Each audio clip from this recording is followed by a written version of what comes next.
Are you hungry? And if so, you're in the right place, because today we're making an Itameshi Lasagna. Give me something good. Hi, and welcome to another episode of Görgött. Lasagna, kind of Japanese-Italian fusion. It's a recipe I came up with by myself, so I'm not sure I'm not sure anyone does it like this in Japan when they cook lasagna, but I let my fantasy run a bit, and this is what I came up with. But before we have a look at the ingredients, do me the huge favor, if you're not a subscriber to the channel yet, please do me the favor. Hit that subscribe button and check the bell icon so that you get notifications every Tuesday when a new episode comes out. But now, let's have a look at the board. As you can see, a lot of the stuff is like ready cooked. This is our Dashi Béchamel. Let's have a look at how we did that. To start off our Kombu Béchamel, we need to make Kombu milk. We have a liter of milk, 15 grams of Kombu. I'm gonna split that up and just put it in the milk. And we also have 15 grams of Katsuobushi. The first step is to soak the kombu for about 15 minutes to half an hour. So I'll see you once that's soaked. So our kombu is nicely soaked in the milk, and the milk tastes like kombu. We're going to put it on the stove now. Bring it to a boil. Once it's boiling, take it off quickly, and then we're going to put in our Katsuobushi and let that soak. So I'll see you in about, couple of minutes when it's boiling. So it just came to a boil. You don't want to boil it, just bring it to a boil, take it off, and we put in our Katsuobushi. And I will let this sink in by itself, and it's going to stand for at least 10 minutes, and then we'll strain it. So I'll see you in 10 minutes. Now let's take the kombu out first, so otherwise it will just fill up the strainer.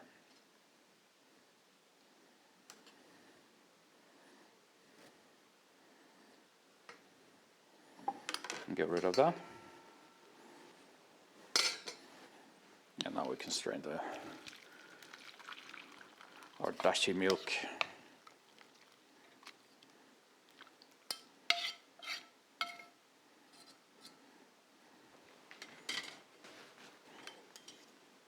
And like always, I managed to pour some on the side. And now we'll just squeeze out all of the milk, because this is the good stuff. And the next step, we'll move over to the stove, and we'll make our Dashi Béchamel. So I'll see you in a second over there. You need equal parts of butter and flour. So since we have 1 liter of milk, we need 100 grams of butter and 100 grams of flour. So prepare that, and let's see at the stove. And we start with 100 grams of butter. I'm going to melt that. And we go in with our 100 grams of flour. I'm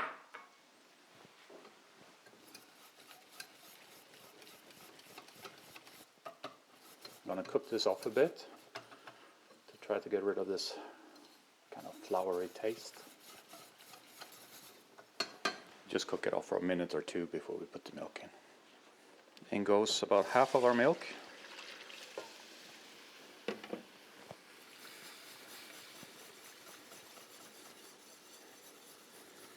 And you see it gets very stiff very quickly. Rest of the milk in.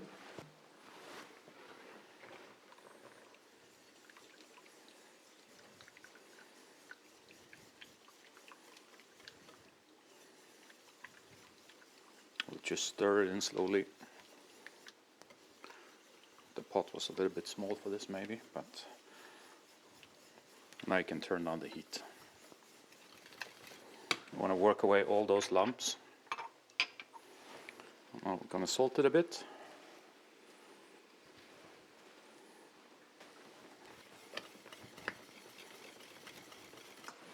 A bit of white pepper.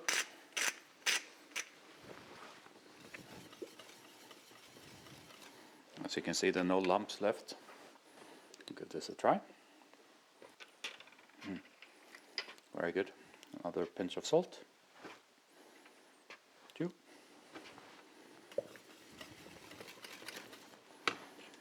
Another quick taste. That's perfect. That's our Dashi Béchamel. Very simple, but very effective. Like a standard Béchamel, basically, combined with a standard dashi, although you make the dashi with milk instead of water. Now for our Tan Sugo, let's have a look at how we did that. These are the ingredients we need for our Tan. You've probably seen me do Tan in the past. It's the same. If you know it already, skip this part. But we need minced neck of pork. I have 1 kilo. I have 1 small can of Pelati. We have 60 grams of sweet bean paste and about 10 grams of spicy bean paste. Now the spicy bean paste is optional. You don't have to put that in. We have 60 grams of Mirin, 60 grams of Sesame Oil, 2 large onions chopped up. If you don't have large, then do 4 small ones. And there's 4 cloves of garlic chopped up in there too. But I thought I won't show you the chopping because it's not that fascinating. But now we move over to the stove, and that's where we'll make our Tan. So we're just starting out with a bit of neutral oil in the pan. Get that really hot. Good to go. Get all our onions and the garlic in.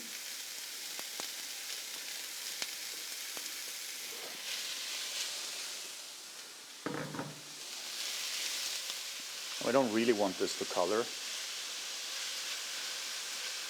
Translucency is good. We can already go in with our sesame oil. Now we try to kind of shove the onion to one side a little bit.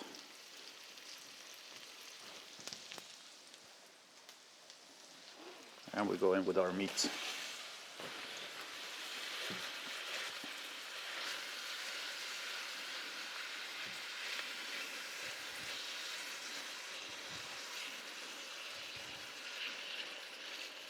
Don't worry that it's like a mass like this, it will break up later.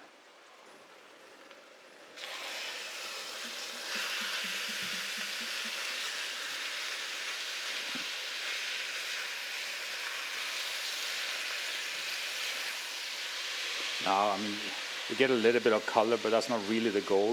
We just want to cook the meat. And now we can start to mix in the onions a bit more. And now we can also add the sweet beans and the spicy bean sauce, as well as the mirin. And we just mix this in. So like this is well mixed. We'll give it a little bit of time now to cook off the alcohol in the mirin. And then we're going to add our tomatoes. Now it's time to add our tomatoes. Now tomatoes are not classical in a Tan, but since it's a kind of Itameshi Lasagna, we want tomatoes in it. Now we'll let this cook. Break the tomatoes up a bit until we have reached the desired consistency in terms of wetness, and the tomatoes are broken up and fully basically disintegrated. That will probably take 15 minutes or so. You can turn it down to medium heat. So I'll see you in 15 minutes when this is ready, and we can see if we're happy with the salt content and give the final touches to it. I'll see you in a bit. So let's go in with a bit of salt.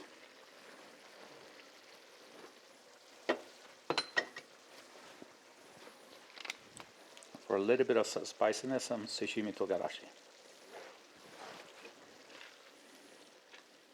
And again, the seasoning is always to your personal taste, so I never really say the quantities.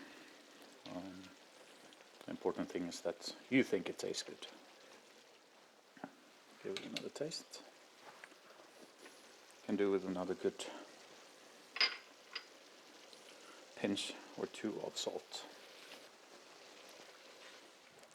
Final taste. Perfect. That's our Tan sugo. Also very simple. I mean, what what I really enjoy about this dish is that it tastes better the second or maybe even the third day. So you can make it in advance. Just keep it in the fridge and just reheat it, and it will be amazing. Now, in addition to these two things, we have some Parmesan, we have some buffalo mozzarella, and we have some pasta sheets. So let's start assembling our lasagna. Now, the first thing we need is a layer of sugo. Try to spread it out equally.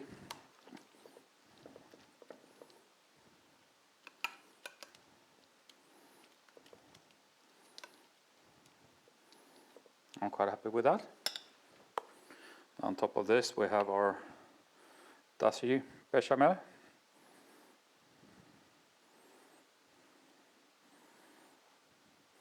And this is a little bit cold, that's why it's so sticky, whatever you want to call it, thick. But once this is baking in the oven, don't worry, it will all kind of mix together. I'll just take a smaller spoon and spread this out a bit more.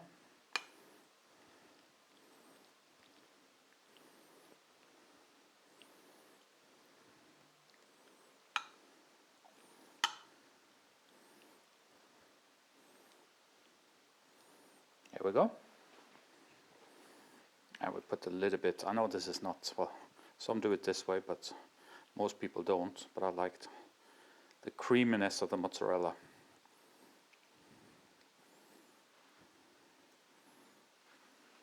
And since mozzarella is not crazy spicy, we also put some nice old Parmesan on there. Well, old in the way that it's aged for, I think, 24 months. So it has a lot of taste.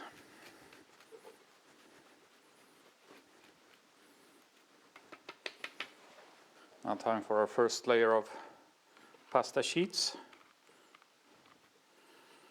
Good like that. And then just rinse and repeat. Another layer of sugo. I'm not going to bore you with it. Do another layer just like we did. And then we'll look at the top together. I'll see you once you're at the top. But before you're at the top, forgot to tell you, preheat your oven to 190 degrees Celsius. So we've reached the top. And we're almost done. Some Parmesan again.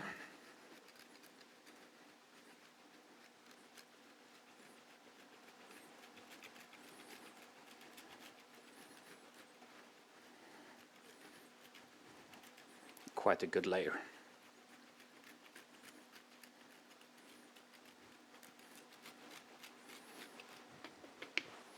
And now again, last but not least, and this is optional, but I like some Shishimi Togarashi on top. Not too much. Like that. Now this goes in there for 45 minutes. So I'll see you in 45 minutes. Look at that baby. Still sizzling hot. Now you need to let it set a bit. So give it, 15 minutes maybe, something like that. But then we'll cut it up and we'll give it a try. But before we carve this beauty up and give it a taste, if you're stuck with me this far, there must have been something you enjoyed about this episode. So do me the huge favor and hit the thumbs up button. It's just down there. Takes you a second, but it's so valuable for me. So thank you for that. And now let's cut this up.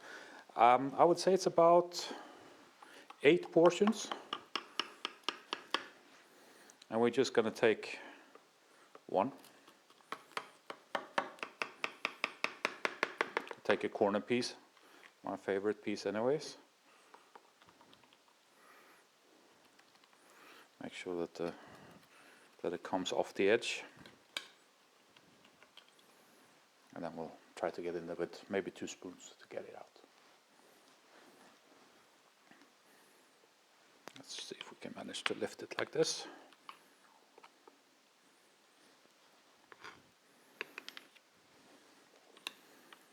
We missed a little bit, but most of it we got. I'll add that a bit to the side like that. Let's see if I can, yeah. And now I just put a little bit of chervil on top.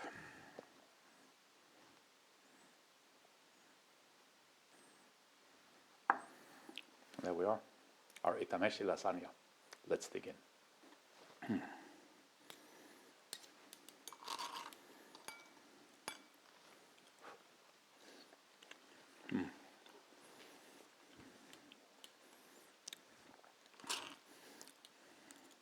This is perfect.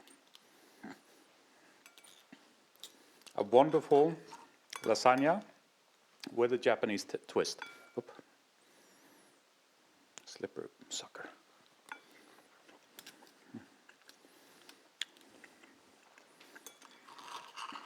You have the nice kind of hint of Kombu there in the background. It's not overpowering in any way, but it's you can tell it's there.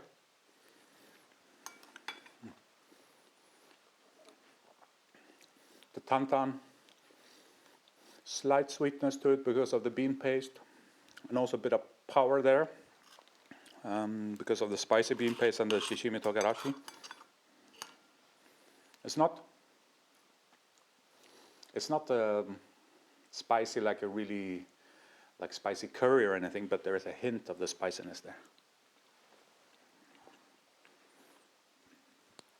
So nice and creamy.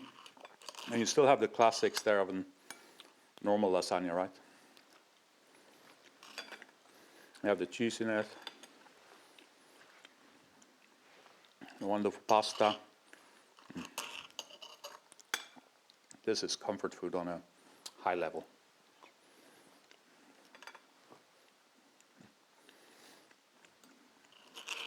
And like I said, it's the perfect dish. You know, you can make it, and then you can have it for at least 2-3 days, and it will get better day by day. It's like similar to like a casserole or a stew or something. They get better with age. I love this. Well, I hope you enjoyed this as well. Give it a try if you like lasagna. There is a twist, but it's a nice twist, I think. Itameshi Lasagna. That's pretty much it for today. I hope you enjoyed it. Don't forget, if you're not a subscriber, hit the subscribe and check the bell icon. If you have any questions about the dish, leave a comment below. I always answer them relatively quickly. But that's it for today. All that's left for me is to say goodbye.